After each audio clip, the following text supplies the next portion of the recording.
Well, it's time for the Islamist terrorist regime in Iran to finally fall. And President Trump has warned that Iran will get hit hard by the US if protesters are killed. The 45-year-old Iranian regime collapsed tonight. The massive security wall that Khamenei claimed was unbreakable, built at a cost of billions of dollars, did not fall to a missile strike from outside, but to a historic betrayal from within, a mutiny. The moment an Iranian officer appeared on camera and said, "Are ready for any action to destroy the Islamic Republic, and know this," was the official announcement of the end of an era in the Middle East. And here is that historic turning point. The city of Abdanan has completely fallen.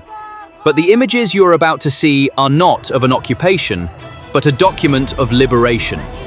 Instead of pointing their guns at the people, the police are celebrating the end of the regime on the rooftops of police stations alongside the people. As the regime's elite force, the Revolutionary Guards, IRGC, threw their uniforms in the trash and fled, the Tehran Stock Exchange and the Grand Bazaar closed their shutters. Today is not an ordinary day in Iran. It is the collapse of a totalitarian dictatorship through its own civil war and the rebirth of the ancient Persian nation from its ashes. Now, this is going to be a controversial topic, and I don't care if YouTube doesn't promote it. I'm going to expose the truth anyways. Controversial topics like this one end up getting suppressed by the algorithm, except when you force the algorithm to promote it by clicking on the like button. What brings down regimes is not the voice of the crowds in the streets, but the silence of the uniformed officers ordered to stop those crowds. What is happening in Iran right now is not a classic social event, but a Praetorian betrayal. That is, the sword tasked with protecting the regime turning on its owner. The breaking point came when an Iranian Air Force officer risked his life and his family by appearing on camera and uttering those forbidden words. "Are ready for any action to destroy the Islamic Republic, and know this." This is a historical turning point, equivalent to the moment when the Egyptian army turned its tank barrels around in Tahrir Square, or when the army abandoned Ceausescu during the Romanian Revolution. In the images you see on the screen, an Iranian police officer burns a poster of Khamenei and then writes the following words on the wall with spray paint he takes from his pocket. The police officer writes, "Javid Shah," on the wall. This slogan is generally used to express nostalgia for or support of the former regime in Iran, the Pahlavi dynasty. When used as a slogan, this phrase means, "Long live the Shah," or "Immortal Shah." It is a common slogan used today for protest purposes by groups opposed to the current regime in Iran and who support the monarchy. The Iranian people clearly distinguish the National Army, Artesh, with its 2,600-year-old history, from the Revolutionary Guards, IRGC, which serve as the regime's ideological tool. As senior analyst Morad Vaisi noted, the people expect the army to support the nation, and data from the field proves that this expectation is not merely a hope, but has become a reality.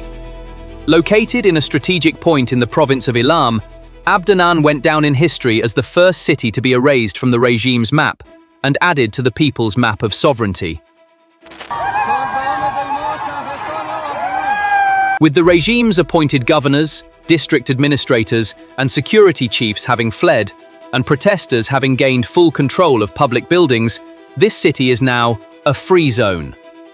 In images coming from the region and confirmed, the people are seen dancing in the streets in celebration.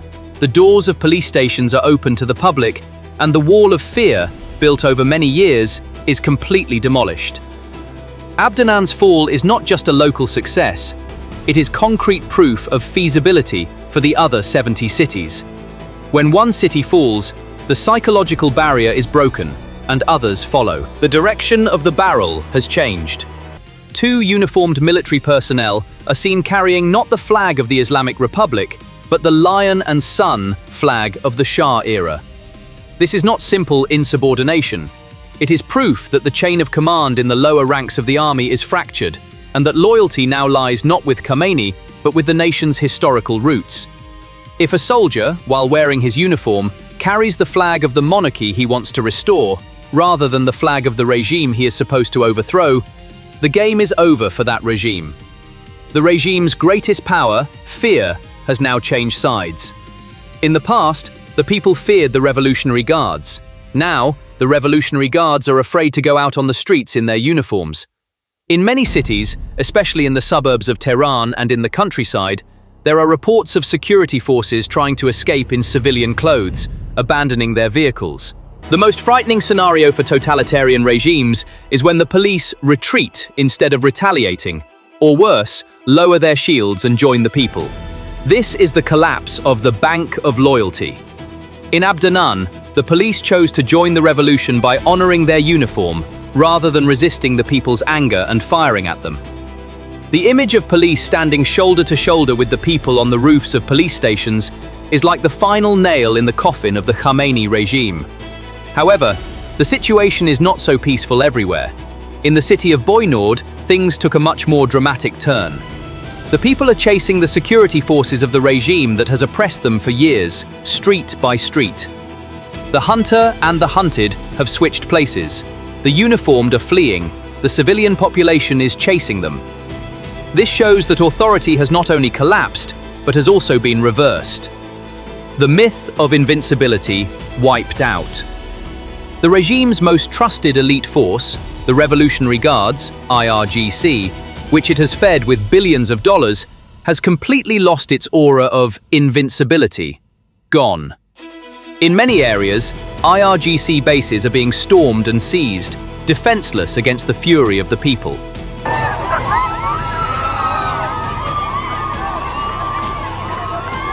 More importantly, the people are storming the IRGC's own food storage facilities and commercial complexes, seizing resources. This is the exact opposite of the scenario in Gaza. The regime, which has starved the people for years under the pretext of economic sanctions, now faces the threat of starvation as its own stockpiles are looted by the people. This is a logistical collapse. A regime that cannot feed its army cannot wage war.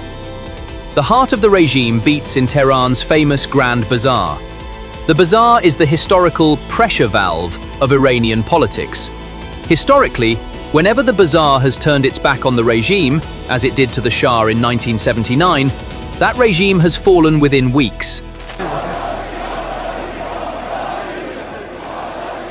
And today, the Bazaar has closed its shutters. But this time, it is not because of inflation or taxes. It has closed for a purely political strike, with cries of freedom rising from among the shops. We have reached a point where merchants, tradespeople, and the business world have completely lost hope in the regime and have turned the rhetoric of economic crisis into the action of regime crisis. The closure of the Bazaar means that the country's financial arteries have been cut off, cash flow has stopped, and the regime is unable to continue its daily operations. بنده معتقدم مقصر منم مقصر ماییم مقصر اون دانشجو اون کارمند اون مردم نیست. The rift within the regime has reached from the bottom to the top. Iranian President Pezeshkiyan made a historic and shocking confession on live state television, saying, "I am the culprit. The people are not guilty. We need to correct our behavior." This statement is the highest level confirmation that the regime has lost its legitimacy within itself, and that the excuse of external forces or agents no longer works. When a captain admits his mistake as a ship sinks, there is no hope left for that ship. This confession is a massive psychological breakdown that confirms the regime's weakness and encourages the indecisive masses on the streets. In the streets, public buildings, and even within some military units, the regime's ideological flag is being lowered and replaced with Iran's historical lion and sun flag, or simply the Iran flag. This is not a simple change of cloth, it is an ideological cleansing. The people are tearing down the symbols of 46 years of oppressive rule and returning to their own national historical identity. This is not a religious war, but a war to reclaim the nation. The fact that soldiers are changing the flag they carry on their uniforms is the most concrete sign that their allegiance is no longer to the Velayat-e Faqih office, but to the Iranian nation. The protests are out of control, not only in the countryside or Kurdish regions, but also in the industrial heartland of Iran. Images from the city of Fulad Shah, near Isfahan, show that the uprising has reached an irreversible level. The Union of Industrial Workers, students, shopkeepers, and the middle class has completely severed the regime's economic lifeline. Production has shut down, and the streets have erupted. The size and determination of the crowds in Fulad Shah debunk the regime's lie that there are only problems in certain regions. As analyst Morad Vaisi has repeatedly warned, the Khamenei regime is on the verge of collapse and, like all dictators throughout history, will play its last card, escalating violence and deepening chaos. The regime may try to regain the control it is losing by spilling blood and spreading fear. However, Vaisi makes a very critical addition. Killing people is a crime, and after the regime falls, the people's anger will be directed at these oppressive forces. This warning creates a tremendous Nuremberg trials fear among the security forces currently carrying out the orders. Security forces are disobeying orders today to avoid being tried tomorrow. The regime's card of violence is backfiring due to the fear of its own security apparatus. Messages published by the exiled Crown Prince Reza Pahlavi are giving direction and vision to the leaderless anger in the streets. The call to remain disciplined and the transition plan show that what is happening is turning into an organized and targeted revolution rather than uncontrolled chaos. The people chanting slogans in favor of the Shah in the streets symbolizes not just a longing for one person, but a search for order, prosperity, and national honor in the face of the economic devastation, corruption, and chaos brought about by the regime. The people see the failure of a theocratic experiment and want to return to the stable days in their historical memory. This time, the world is not silent. It is not like 2009 or 2019. The Iranian diaspora and global media are ensuring the flow of information despite internet blackouts within Iran. Thanks to Starlink terminals, VPN networks, and brave citizen journalists, it is now impossible for the regime to carry out massacres under the pretext that no one is watching. Every bullet, every arrest goes viral on social media within seconds, increasing international pressure, strangulation, on the regime. This transparency has stripped the regime of its ability to operate in the dark. With the eyes of the international community upon them, the capacity of security forces to commit atrocities is limited, giving protesters a moral advantage. The Iranian people have overcome the wall of fear that has been woven over 45 years. When one city, Abdan, fell, it ceased to be a theoretical possibility that others could fall and became a proven reality. The police changed sides, the army signaled, the Bazaar shut down, and the president admitted his guilt. While each of these pieces alone is enough to shake a regime, when they all happen at once, the result is inevitable: collapse. This is not the beginning of the end of the regime, it is the end itself. Khamenei's authority now exists only on paper.